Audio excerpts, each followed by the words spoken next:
Welcome back to the Get Well with Me podcast. I am your host and your hypnotist, Adrienne Hart.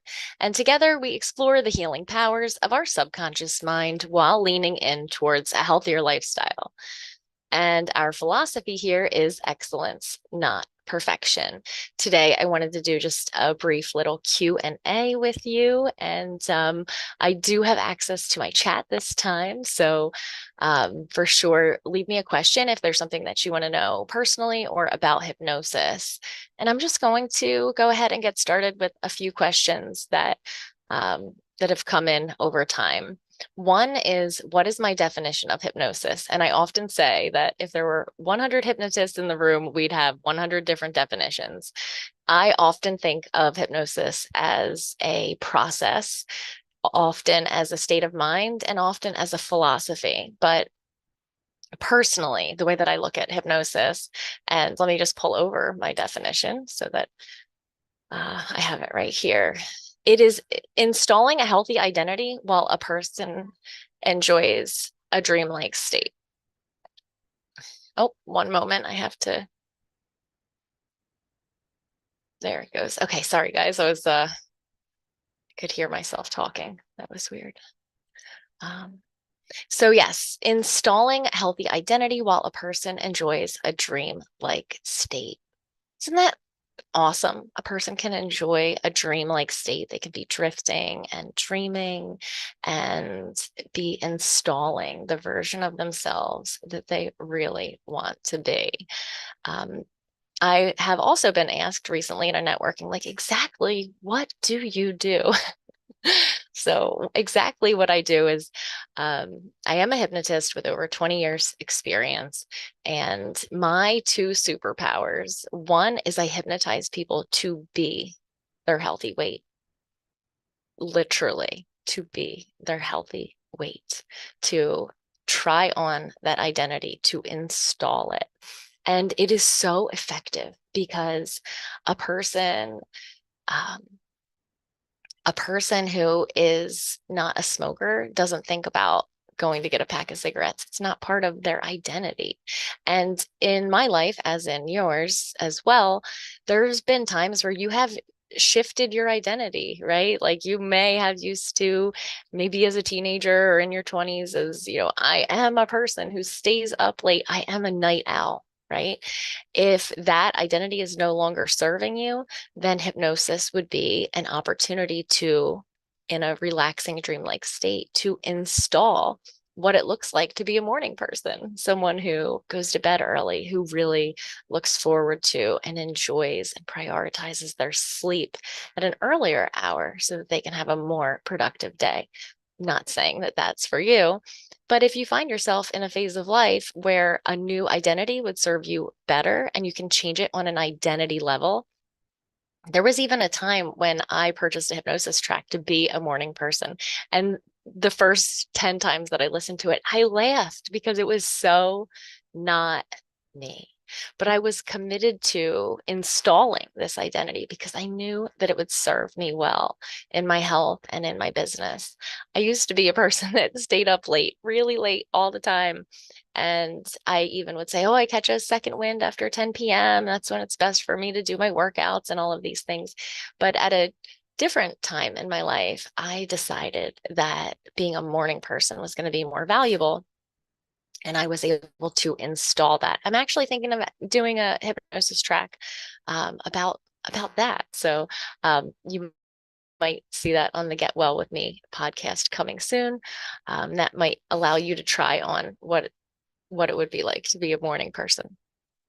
Um, so my second superpower is I help people to overcome their imposter syndrome or their fear of self-promotion. So if you know that you have to kind of put yourself out there, so to speak, whatever that means for you, and you identify as an introvert or as a person who would never do that. Maybe you've even said those words, oh, I would never do that. I would never go on camera.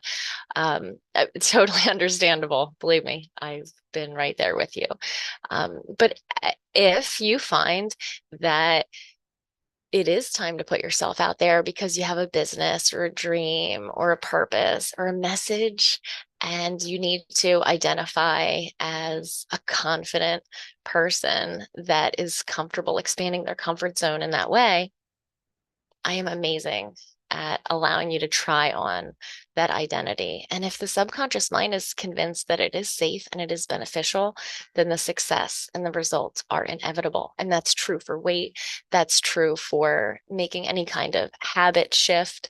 That can be true for the way that you interact in relationships. Like, instead of identifying as a person who gets triggered, one thing happens and it ruins their whole day. What if that wasn't true?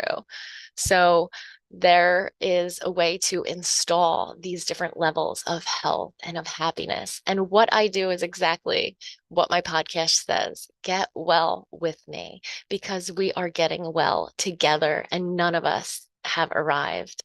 The other part of the title of my podcast that I don't say all the time is mindset and hypnosis for health and happiness. That is exactly what I do. I help people with their mindset using hypnosis to increase their health and their happiness.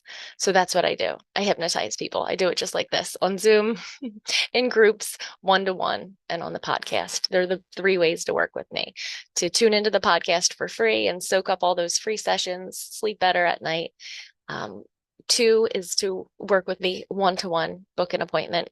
And that's really, I'd say most people can benefit from Wellness Wednesday. Like most people, if you're already on your self-development journey and you just want to be intentional about being in a kind of supportive 1 hour per week community that's positive and helpful, and know that you're going to continuously grow and install your healthy identity and your healthy mindset and up level your confidence and declutter your mind and declutter your space and prioritize your deep sleep and quiet unhealthy cravings and turn the volume up on the healthy cravings, then Wellness Wednesday is for you. Also, if there's a certain area where you're stuck and it's personal, it's private, and it's specific, that's when a one-to-one hypnosis session would be amazing. I've never done a discount or Black Friday before, but I am doing it this Black Friday. So look for that and I can send you the 50% off coupon, or maybe I'll share it in my next live. So that's exciting. If you wanted to stock up, I'm allowing people to purchase up to 3 sessions that they can purchase now and then use in the new year. So if you're like, I am going to get it together in January, and you want to make sure that you have some assistance up here, then that might be the perfect offer for you, because half off is a big deal and it's not coming back, at least for a year. Okay, other question. Can you control someone's mind? And the answer to that is, of course not. Don't you know how you work? You cannot be controlled. Your subconscious mind is always there to protect you, and it's not going to accept anything that goes against your values. So if you have a deep, dark secret, and I wanted to go ahead and try and pull that deep, dark secret out of you while you were in a trance, that would not happen, because your subconscious mind knows to protect you. And that is how it works. You're always on your side. Can someone be hypnotized against their will? So there's 2 parts here. One is, when you see stage hypnosis, that person wants to be hypnotized. They have a belief and expectation about what is about to happen. They are willing to cooperate on a conscious and unconscious level. So they are choosing to be there. They're even choosing to be silly, even if it's in a subconscious setting, although with all those people watching. Like personally, I don't think that I could be hypnotized on stage, because I would be too kind of like embarrassed to let my guard down. But also, I would not be the person that volunteered, right? I'm not the person that's going to raise my hand. I'm not the person that's going to sit in the front row and hope that they call on me so that I can bark like a dog. Like, that's just totally not for me. On a whole lot of levels. So, but I do think stage hypnosis is fun. It's very fun entertainment. And I think it helps to raise awareness about hypnosis, which is helpful for people in hypnosis and hypnotherapy. That's my idea on that. But as far as being hypnotized against your will. It's not possible. All hypnosis is consensual unless the person doesn't know they're being hypnotized. So if you put on a hypnosis recording, you are basically saying, yes, I want to absorb this programming. I want to subconsciously set an intention to be the healthier version of myself, to access my youthful blueprint. And if you have rapport and trust with the hypnotist, you'll easily allow your eyes to close and you can just completely go inside and relax into the experience. Now, a person who does not want to and they are resisting on purpose, like you can't hypnotize that person because they don't want to be hypnotized, and that's okay. Now, when is hypnosis not consensual? Because I'd love to say that all hypnosis is consensual. However, if a person doesn't know they're being hypnotized, it's not consensual.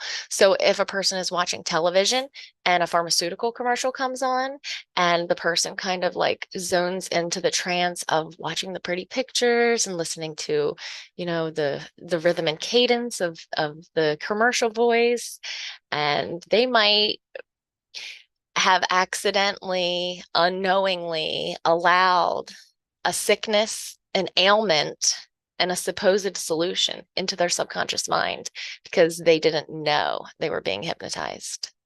But believe me, if you're watching those kinds of commercials with no awareness, or even if you just see it too many times, I would consider that to be non-consensual hypnosis. Also in like an institution, right?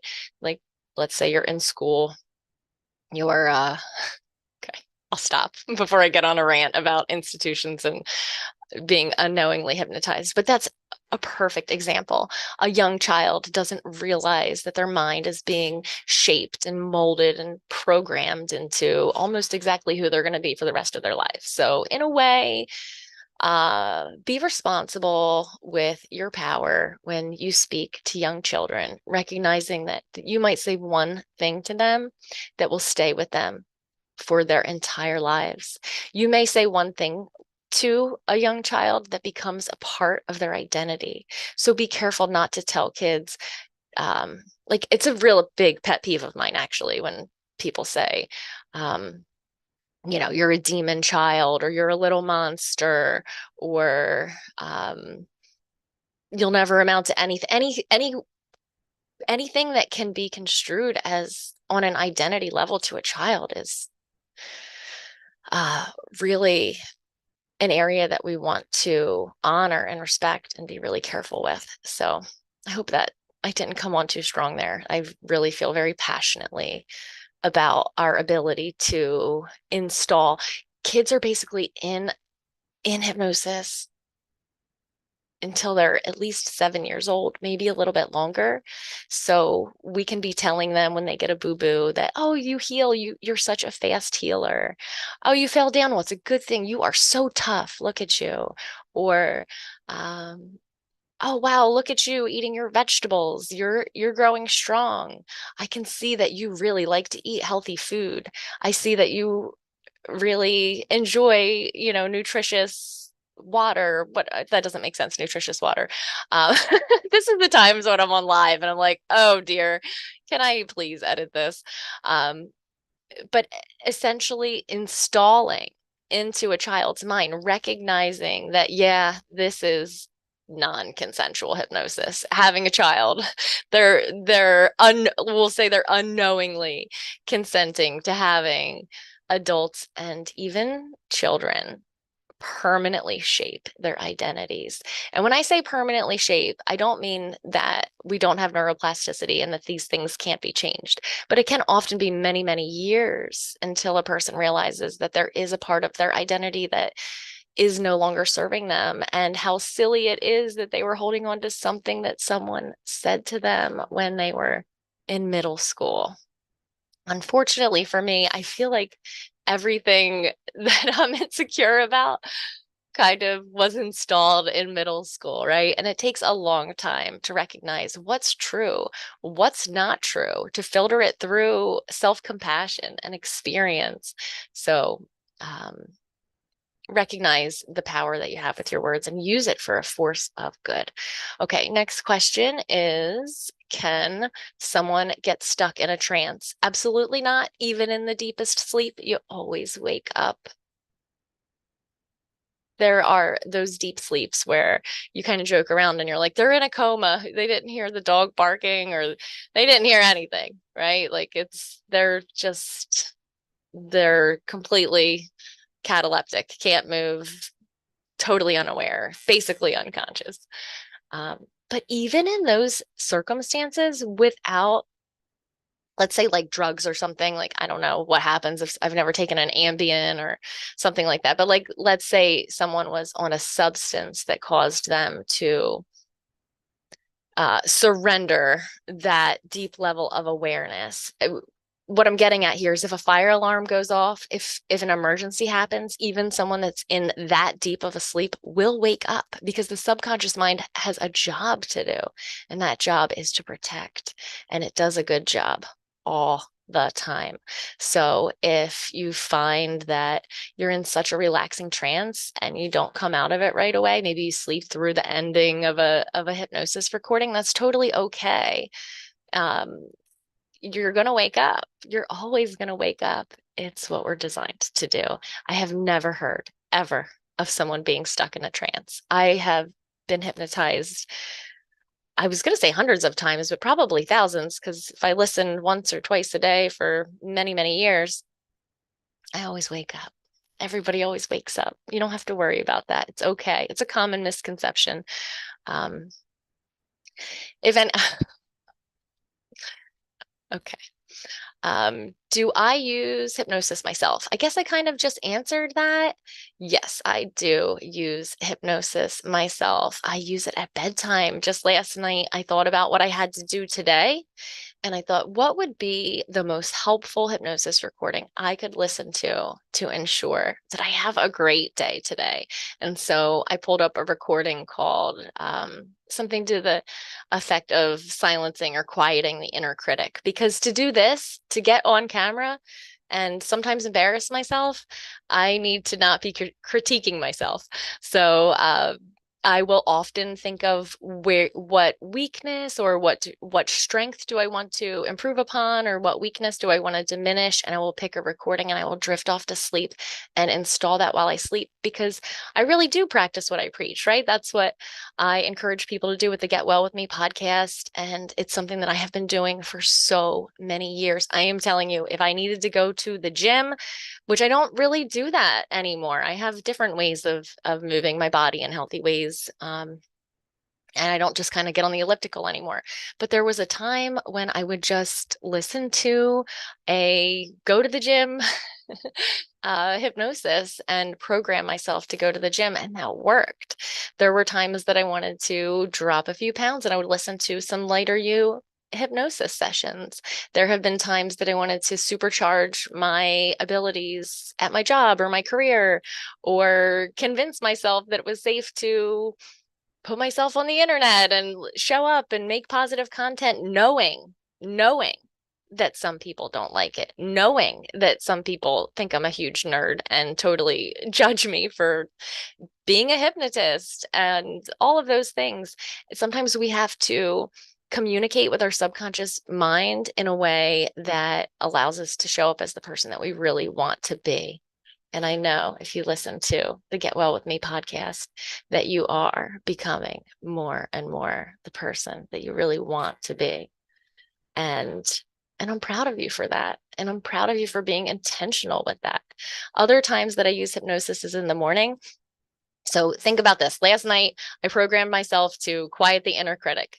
This morning, I know that I needed to install self-discipline because I have so much that I want to do and I want to let it be easy. So when I got done with my smoothies and my coffee and sandwiches and all the things I had to do this morning, I went ahead and sat in my rocking chair and put my feet in my foot massager machine, and I put on some hypnosis sessions. As a matter of fact, I listened to the Install Self-Discipline on my own podcast, and I listened to it twice in a row.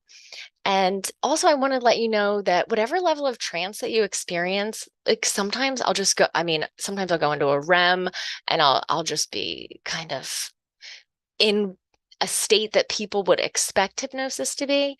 And sometimes I'm just sitting there with my eyes closed, listening to the sound of my voice or another hypnotist's voice.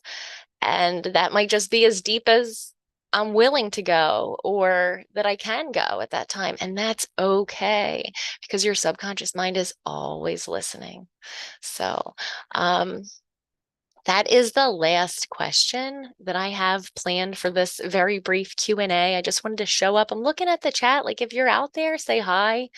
That would be nice and encouraging. I dropped a coupon code. If you want to pop into Wellness Wednesday, then it will be free to get the visitor pass. There's no pressure. You could just pop in. It's that kind of group. We have regular attenders and then we have people that just pop in for a session. So the visitor pass there is in the link in the comments, and the coupon code is winter. When you use winter, it will zero out the $15 visitor pass charge, and you'll receive an email with the Zoom link to join the session. And if you want to do that tomorrow, that would be amazing because Thursday is Thanksgiving, and tomorrow would be a wonderful time to prepare your mind for all of the goodness and all of the gratitude and all of the nourishment that you are going to enjoy for Thanksgiving. So thank you so much for joining me for this session. Thank you for bearing with me through my live stream learning experience. You know how I feel. If something is worth doing well, it is worth doing poorly at the beginning. That's how we all start. So thank you so much for for being an encouragement to me. Thank you for showing up and leaving comments. And thank you for being on your wellness journey with me. Until next time. Much love.